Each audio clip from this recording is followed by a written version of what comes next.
French President Emmanuel Macron is expected to name a new government this weekend, putting together a leaner team under the Sébastien Lecornu as he seeks to resolve a deepening political crisis, the sources told the Millennium on Thursday.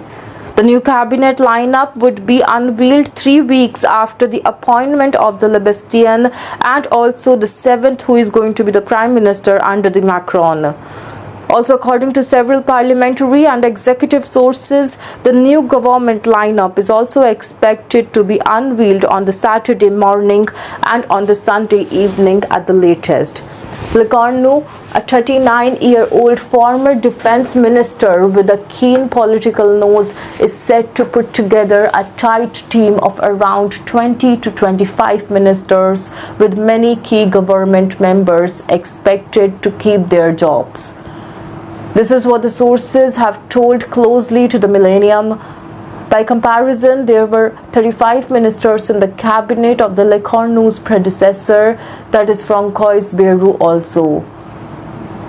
The push for a leaner government aligns with the authorities' plan to reduce France's soaring public debt, an outgoing minister said.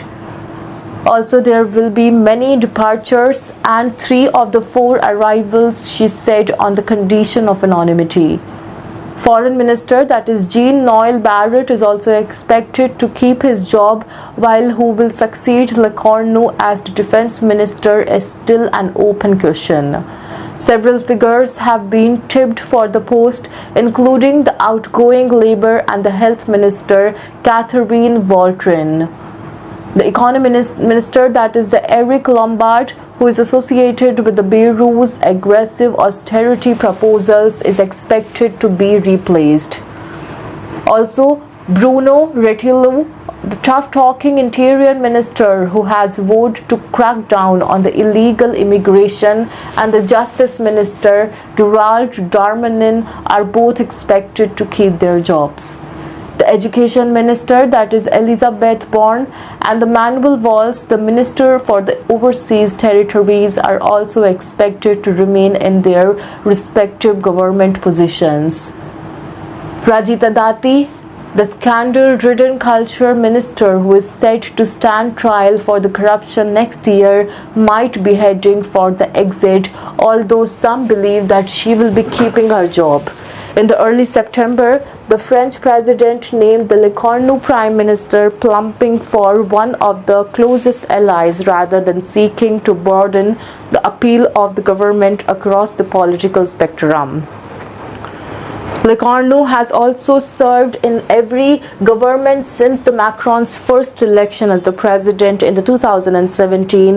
Lecornu's predecessor, that is Bayrou, and the Michel Barnier were both ousted in the standoff over the France's austerity budget in a deeply divided parliament. France has also been mired in the deadlock since the Macron gambled on the snap election last summer in the hopes of bolstering his authority. The move backfired, producing a parliament fractured between 3 rival blocs. Macron, who has just 18 months left in the power and is enduring his worst ever popularity levels, has struggled to pull the France out of the worsening political and economic crisis, but has said that he will serve out the remainder of his term.